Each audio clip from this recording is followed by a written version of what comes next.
Hello viewers, अस्सलाम वालेकुम, welcome two famous skills. तो व्यूअर्स, आज हमारी एडोबी इलस्ट्रेटर की क्लास नंबर 11 है एंड आज की इस वीडियो में हम सीखने वाले हैं नेक्स्ट जो टूल है हमारे, उनको हम देखने वाले हैं कि उनका यूजेज हम किस तरीके से करते हैं। तो सबसे पहले यहाँ पे मैं क्रिएट कर देता हूँ ये पैनल, ठीक है, ये नहीं जी। तो यहाँ पे मैंने टेक्स्ट टूल के दो यहाँ पे पार्ट बनाए थे, ठीक है। इसके बाद यहाँ पे एक टूल आपको नजर आ रहा होगा लाइन सेगमेंट का। तो यहाँ पे देखें, आप जब अगर विंडो पे जाते हैं, टूल बार पे जाते हैं, बेसिक करते हैं, तो यहाँ पे आपको सेगमेंट लाइन सेगमेंट वाला ऑप्शन नजर नहीं आएगा। तो ये एडवांस यहाँ पे टूल बार पे आ जाएंगे, एडवांस पे जब करेंगे तो ये आपको शो हो जाएगा, ठीक है।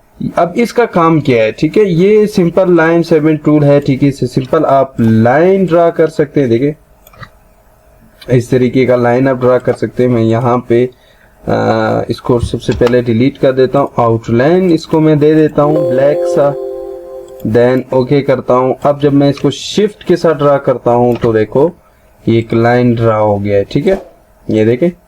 अब ये लाइन आप जितना चाहें आप ड्रा कर सकते हैं, ठीक है। मैं यहाँ पे कुछ इस तरीके का ड्रा कर लेता हूँ, देन दोबारा से उठाएंगे इस तरीके से, सॉरी, यहाँ पे मैं क्लिक करके शिफ्ट के साथ इसको इस एंगल से टच करूंगा एंड देन इसको यहाँ से इधर टच कर लूंगा, ठीक है। तो यहाँ पे देखें ये एक टेबल बन चुका है, ठीक है, टेबल कह सकते हैं या कॉलम्स कह सकते हैं, ठीक है। तो ये इस तरीके का यहाँ पे आपके साथ पास बन चुका है, ठीक है। आप इस तरीके से इसको बना सकते हैं। इसके बाद इसका यहाँ पे इसी तरीके से आर्क वाला ऑप्शन है, आर्क टूल से आप क्या कर सकते हैं, ठीक है, इस तरीके को शेप अगर आपको चाहिए तो आप बना सकते हैं, ठीक है। ये देखें इस तरीके का शिफ्ट के साथ करेंगे तो ये कुछ इस तरीके से बनेगा, ठीक है। अगर आपको इस तरीके कोई शेप चाहिए तो आप यहाँ पे आर्क टूल का यूज कर सकते हैं, ठीक है जी। इसको मैं डिलीट कर देता हूँ। इसी तरीके से ये वाला ऑप्शन है स्क्वायर वाला, ठीक है। अगर आपको ये चाहिए, जैसे कि हम देखते थे कि कोरल ड्रा में ये ऑप्शन हमें मिलता था, तो यहाँ पे भी आपको मिल रहा है, ठीक है। अगर ये आप ड्रा करना चाहते हैं तो आप ये भी ड्रा कर सकते हैं, ठीक है। इसके बाद यहाँ पे इसी तरीके से इसका नेक्स्ट है टेबल का, जो कि बहुत इंपॉर्टेंट है, ठीक है। आप यहाँ पे टेबल अपनी मर्जी का ड्रा कर सकते हैं, ठीक है। अब देखिए यहाँ पे डबल जैसे आप क्लिक करेंगे तो यहाँ पे आपके पास विड्थ और हाइट मांगेगा, हॉरिजॉन्टल डिवाइडर्स आपको कितने चाहिए एंड वर्टिकल कितने चाहिए, ठीक है जी। मैं यहाँ पे हॉरिजॉन्टल में इसको कह देता हूँ 10 एंड वर्टिकल इसको मैं कह देता हूँ भी 10, ठीक है। तो यहाँ पे देखें ये मेरे पास टेबल यहाँ पे 10 बाई 10 बन के आ चुका है, ठीक है। तो यहाँ पे अगर आप टेबल लेना चाहते हैं, इसको अच्छा छोटा बड़ा करना चाहते हैं तो यहाँ से छोटा भी कर सकते हैं, देन यहाँ से छोटा बड़ा कर सकते हैं, ठीक है। ये देखें ये नहीं, अगर आपको कोई शीट चाहिए तो आप इस तरीके से बना सकते हैं, ठीक है। इसी तरीके से इसका यहाँ पे नेक्स्ट टूल है, ठीक है, पैलेट ग्रिड टूल, ठीक है। अगर आप ये ड्रा करना चाहते हैं, देखें ये जैसे मकड़ी का छत्ता है, जिस चीज का भी है, ठीक है। मुझे नहीं पता कि ये क्या है, ठीक है, मकड़ी का छत्ता, आई होप इस तरह होता होगा, मैंने नहीं देखा कभी। तो ये ठीक है, अगर आप ये ड्रा करना चाहते हैं तो ये भी ड्रा कर सकते हैं, ठीक है। ये देखें इसी तरीके से यहाँ से अगर आप आउटलाइन इसका यहाँ पे इसको क्लिक करके यहाँ पे आउटलाइन इसका अगर रेड दे देते हैं, सॉरी यहाँ पे कोई और कलर देते हैं, तो यहाँ पे देखें इसका आउटलाइन भी यहाँ पे चेंज हो रहेगा एंड इसका आउटलाइन भी आप बढ़ा सकते हैं। तो यहाँ पे देखें बहुत ही इंटरेस्टिंग सा ये चीज बन चुका है, ठीक है। अगर आप ये बनाना चाहते हैं तो यहाँ से आप स्टील का यूज कर सकते हैं। आई होप ये भी क्लियर हो चुका होगा। यहाँ पे इसी तरीके से यहाँ पे रेक्टेंगल टूल है, ये मैंने पहले लेक्चर में ही बता दिया था आपको इन टूल्स के बारे में, ठीक है। ब्रश टूल का भी मैंने एक लेक्चर बनाया हुआ है, ठीक है, ब्रश टूल भी मैंने यहाँ पे क्लियर कर लिया। इसके बाद यहाँ पे इसी तरीके से यहाँ पे देखिए शेपर टूल पे जब आप क्लिक करेंगे, ये बड़ा ही इंटरेस्टिंग सा एक टूल है, ठीक है। अगर आप जो कुछ भी बनाते हैं, यहाँ पे एग्जांपल ले लें, मैं एक सर्कल बना रहा हूँ, तो ये देखें इस तरीके से सर्कल बन चुका है, ठीक है। मैंने तो टेढ़ा पेढ़ा बनाया था बट इसने सही बना लिया, ठीक है। इस टूल का यही मजा है, देखो। अब मैं अगर मैं रेक्टेंगल बनाता हूँ, ठीक है, तो ये देखिए ये मुझे बिल्कुल एक सही रेक्टेंगल बना कर दे रहा है। ठीक है, अगर मैं एक अंडा बनाना चाहूँ तो ये देखिए, अंडा तो खैर इस तरह नहीं होता, बट ये बना कर दे रहा है। ठीक है, मैं अगर आपको इस तरीके की कोई शेप वगैरह चाहिए तो आप इस टूल का यूज कर सकते हैं। देखिए, आप अगर टेढ़ा बनाएंगे भी ये आपको सही बना कर दे देगा। ठीक है जी, आई होप ये क्लियर हो चुका होगा। ठीक है, ये टूल बड़ा ही इंटरेस्टिंग सा एक टूल है। ठीक है, अगर आप इसको चाहें तो यूज कर सकते हैं। इस तरीके से यहाँ पे ये टूल है, देखिए पेंसिल टूल, अगर आप इसका यूज करना चाहें तो यहाँ पे आप इसका यूज भी कर सकते हैं।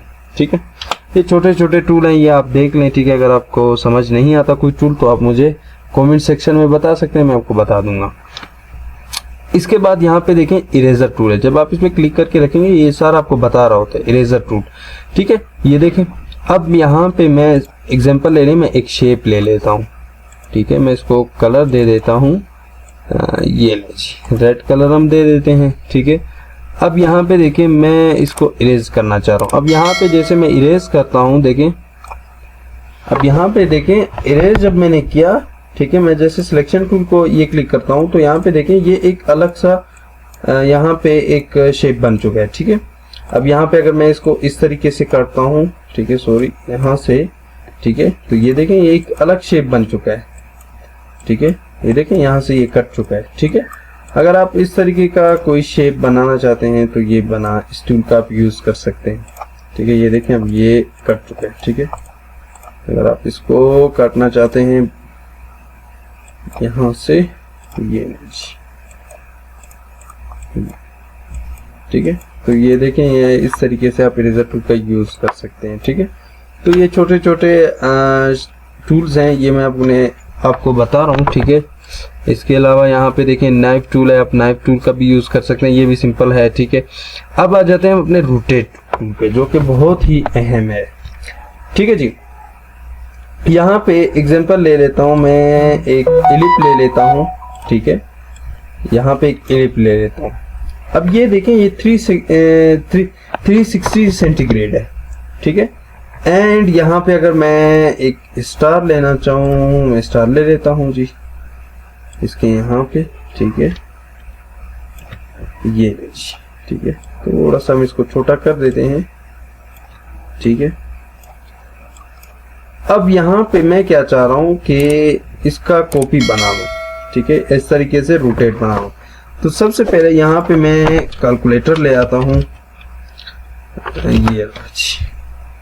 ठीक है, अब ये एक 360 डिग्री का होता है, तो मैं 360 डिवाइड बाई, मैं जितने आप लेना चाहते हैं तो यहाँ पे आप इसको डिवाइड कर सकते हैं। ठीक है, मैं इस टाइम लेना चाह रहा हूँ 15 कर देते हैं। ठीक है, तो ये देखें ये मुझे 24 का ये कर रहा है। ठीक है, तो मैं इसको 24 डिग्री कर दूंगा। ठीक है, यहाँ पे आपने रोटेट टूल ले लेना है इसको सिलेक्शन के बाद। ठीक है, अगर आपको यहाँ पे सेंटर वाला एरिया नहीं मिल रहा तो आप Ctrl+R प्रेस करेंगे तो आपके पास रूलर आ जाएंगे। ठीक है, तो यहाँ पे आप रूलर सेंटर पे ले आए। ठीक है, ये देखें यहाँ पे सेंटर में ले आते हैं जी। ठीक है, अब ये स्टार भी सेंटर में नहीं है तो मैं इसको थोड़ा सा सेंटर में लाता हूँ, ये नहीं। ठीक है, अब यहाँ पे रूलर में ले आया। ठीक है, रोटेट टूल ले लेना है, इसको सिलेक्ट करना है। ठीक है, इसके बाद यहाँ पे इसके सेंटर में आपने आल्ट के साथ क्लिक कर देना है। जैसे आप क्लिक करेंगे तो आपको यहाँ पे इस तरीके का पैनल मिलेगा। ठीक है, तो यहाँ पे मुझे कितना मिला था 24, तो मैं 24 कर देता हूँ। एंड देन इसको यहाँ पे अपने प्रीव्यू क्लिक करना है। ठीक है, कि किस तरीके से नजर। अच्छा, यहाँ पे ओके आपने नहीं करना, अगर ओके किया तो यही स्टार मूव होगा। ठीक है, आपने कॉपी कर देना। ठीक है, ये देखें कॉपी हो चुका है। मैं Ctrl+D करता हूँ तो देखें ये सेम अपने इस पे आ चुका है। ठीक है, तो ये देखें। तो आई होप यहाँ पे आप लोग को ये क्लियर हो चुका होगा कि रोटेट टूल को किस तरीके से यूज किया जाता है।